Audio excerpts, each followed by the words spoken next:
may mga pagbabago, or kahit sa simpleng pakiramdam po ito, physically, mentally, emotionally, or even spiritually.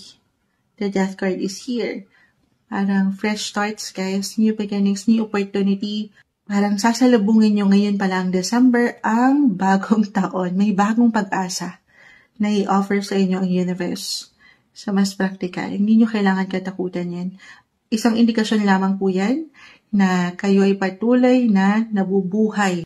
Yung kayo mismo, yung soul nyo, yung purpose. Patuloy kayong dumaraan sa transformasyon, transitions, sabayan nyo lang yan. Yes, may ilang pagbati, kamustahan since birthday season nyo. Pero busy pa rin ha, andito pa rin. Hindi ko alam paano nyo na ibabalanse lahat to. Sa lahat halos ng sign, busy and productive ang December. So kung nanaisin, ito pa rin yung may iwan ko kung kailangan magplano para sigurado. Isulat nyo na kung ano yung mga kailangan nyo gawin for the week or sa araw na ito kahit sa simpleng notes nyo sa inyong mga CP. Kasi grind kung grind pa rin, work kung work ang energy. At the same time, mailanggan na pa rin sa inyong sektor ng trabaho, pamilya, relasyon, travel na isisingit nyo pa yun. So, ang dami.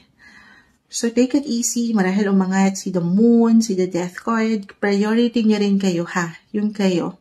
Magandang pagkakataon ito si Venus, si Mars, and the Sun is in your sign.